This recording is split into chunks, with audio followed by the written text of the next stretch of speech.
cara, esse assim que seria pra quê? Que não entendi ainda. Tá falando... Deixa eu ver se eu acho. Esse async aqui, não é?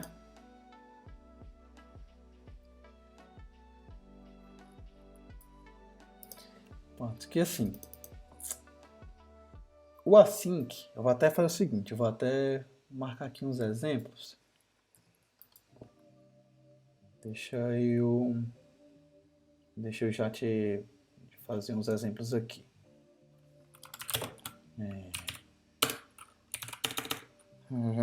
Cadê?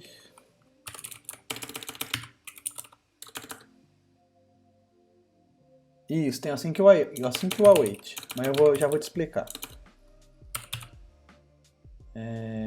Assim que é simple.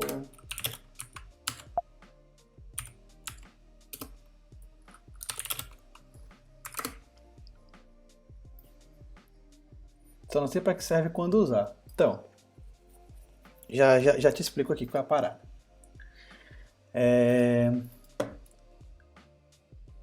O que acontece é o seguinte. Eu vou criar aqui um arquivo.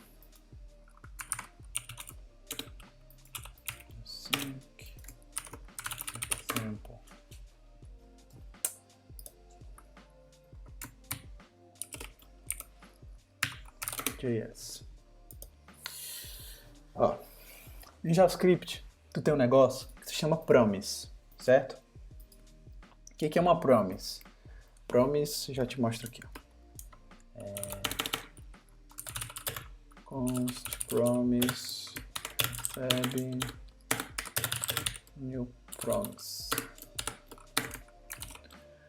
Uma promise, ela serve para representar o valor de uma coisa que tu ainda não tem. Ou seja, ela, como o próprio nome já diz, ela é uma promessa de um valor que ainda não tem, que tu ainda não tem. Para que isso serve? Imagina o seguinte, imagina que tua aplicação ela vai fazer uma tarefa que demanda um tempo que tu não sabe quanto é. Como, por exemplo, fazer uma chamada de rede. Eu vou fazer aqui uma chamada para um API ou para o servidor da Google, sei lá. Uma chamada de rede é um exemplo, mas, por exemplo, acessar um banco de dados, que geralmente é em outro servidor, então tu não sabe quanto tempo vai demorar aquela requisição. E uma promise, ela serve para quê? Para que tu saiba como gerir as tuas... Como é que eu posso dizer? Gerir esse teu fluxo de dados. Então é o seguinte. Como é que funciona uma promise?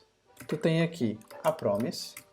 E essa promise, ela recebe duas funções. Que é o resolve, se eu não me engano. E o reject. Eu já passo aqui uma funçãozinha. Ih, caralho, eu troquei aqui sem querer o idioma do teclado. Pronto. Certo? E aqui, tu vai fazer assim. Imagina aqui, ó. Tarefa pesada ou tarefa que tu não sabe quanto tempo vai demorar.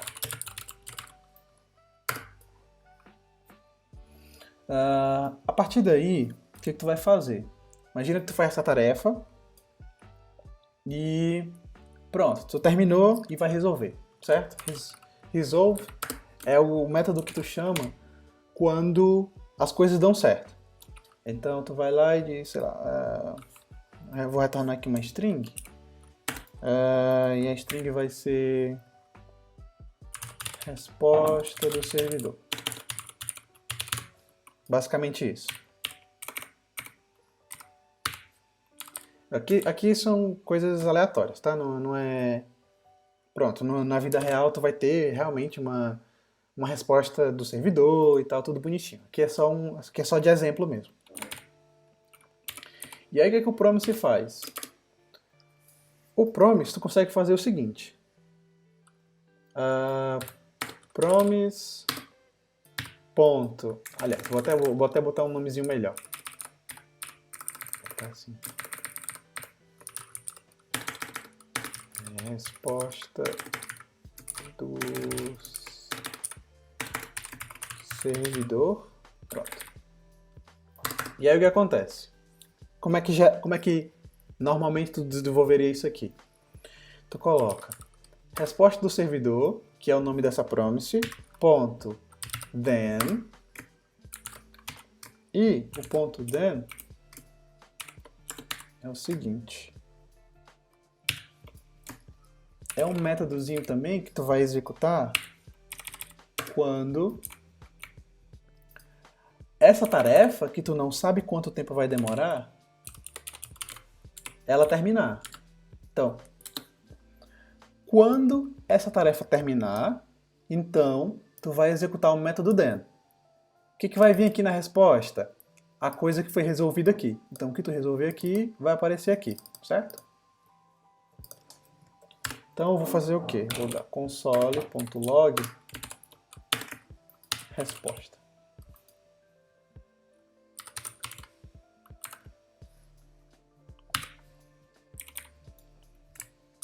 Até então, tudo bem. Vou até executar esse código aqui para tu ver.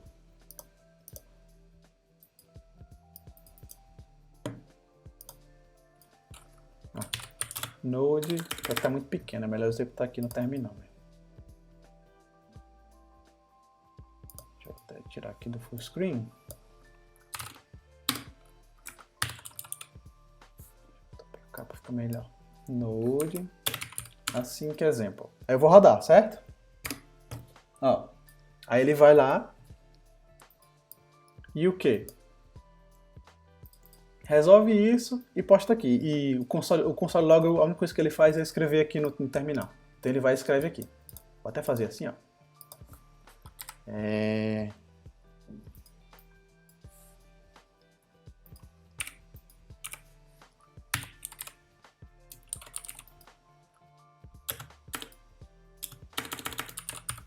Resultado da chamada. Eu vou até dar um migué aqui. Eu vou fazer assim, ó.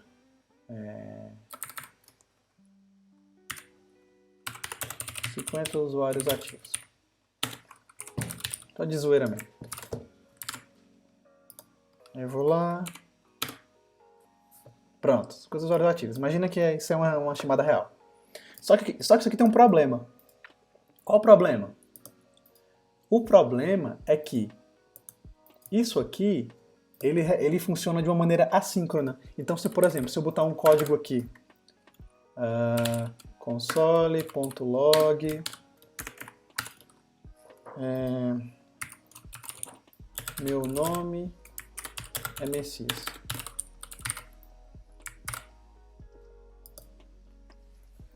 O que tu acha que vai acontecer? Ele vai. Vou até rodar aqui já pra gente já matar essa curiosidade. Olha só. Ele primeiro executa o meu nome é Messias e depois ele executa o resultado da promise. Aí você fica, mas que estranho, porque o console.log ele foi chamado primeiro, depois foi que veio o meu nome é Messias, mas por que ele mudou a ordem? Né? Essa é a primeira pergunta que a gente faz. Bom, o que acontece? Na verdade, como a promise ela não a gente não sabe quanto tempo vai demorar, então o JavaScript coloca ela numa coisa chamada call stack.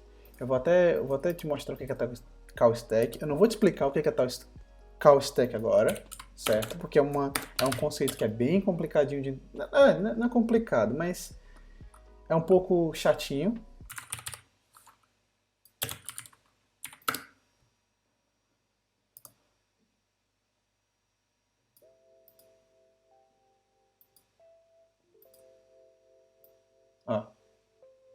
Depois tu dá uma lidinha sobre o que é call stack, mas pronto.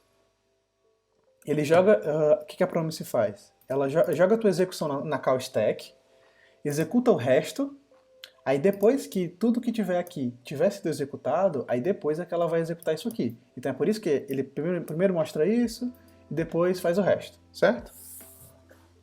Então, dá meio um nó trabalhar com promise, certo? Porque, tu escreve código primeiro, mas esse código que tu escreveu só vai ser executado depois e tal, e não sei o quê. Então o que acontece? O que a galera fez? A galera pensou numa forma de simplificar essa questão. Aí como é que a galera simplificou? Então, é complicadinho mesmo, igual tu disse, mas agora é que entra o async e o await, certo? O async e o await é uma forma que eles arrumaram de deixar essa parada mais fácil. Então imagina o seguinte, imagina que agora eu vou criar um método chamado function get resposta do servidor, tá? Funçãozinha, pá, normal. Eu vou colocar essa promise pra cá pra cima. E ao invés de criar aqui esse negocinho, eu vou fazer o quê? Eu vou dar um return, certo?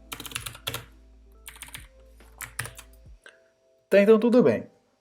Só uma função, e essa função retorna essa promise. Aliás, para ficar mais fácil de entender, eu vou fazer assim. Const resposta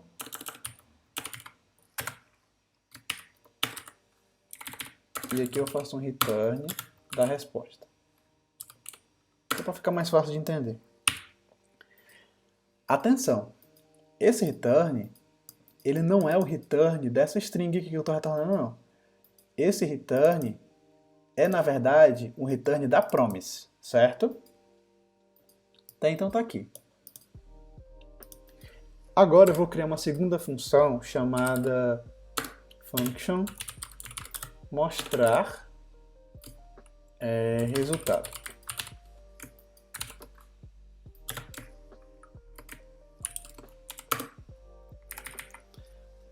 Eu vou copiar isso aqui para cá para dentro, certo? Ao invés de resposta do servidor, que eu estou acessando direto, eu vou chamar essa função.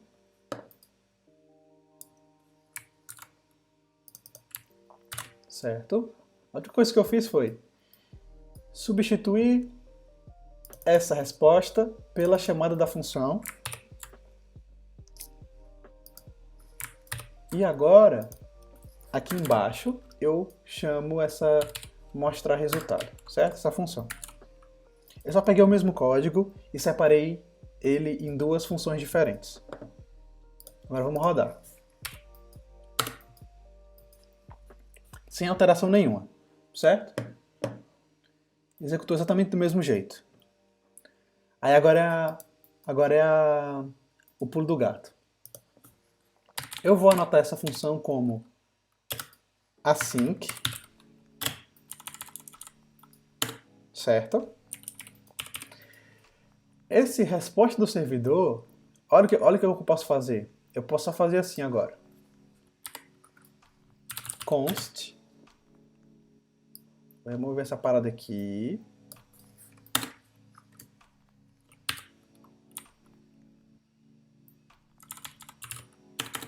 Resposta recebe isso aqui. E como o get resposta do servidor ele retorna uma promise, eu posso dizer await. Agora eu faço console.log resposta e depois o console.log meu nome é Messias, certo?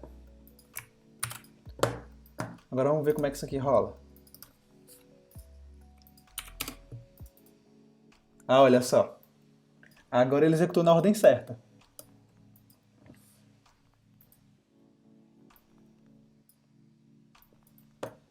Tá vendo? Primeiro ele mostrou 50 usuários ativos e depois ele mostrou o meu nome, Messias. Explicando mais a fundo o que é o async e o await. O async, tu tá dizendo, olha, esse método aqui, que eu tô anotando ele como assíncrono, ele vai rodar códigos assíncronos nele, ou seja, ele vai rodar uma promise lá dentro, ele vai resolver uma promise. E o await, tu tá dizendo, olha, esse método vai retornar uma promise, mas eu quero esperar essa promise ser resolvida, coloco o resultado dela nessa variável e a partir daqui continua meu código. Exatamente, ele espera o método executar primeiro.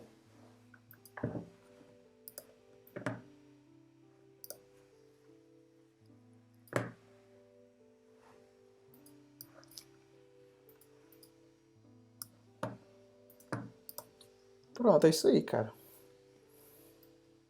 Tipo, aqui eu pulei um monte de explicações, né?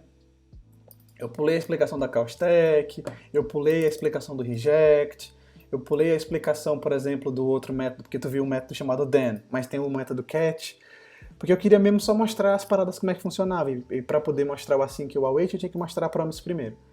Mas assim, recomendo que tu dê uma olhada mesmo nos outros métodos da promise, ver que tu consegue fazer encadeamento de métodos com promise, e tipo, é interessante usar sim await, mas também usar sem o await também tem suas vantagens.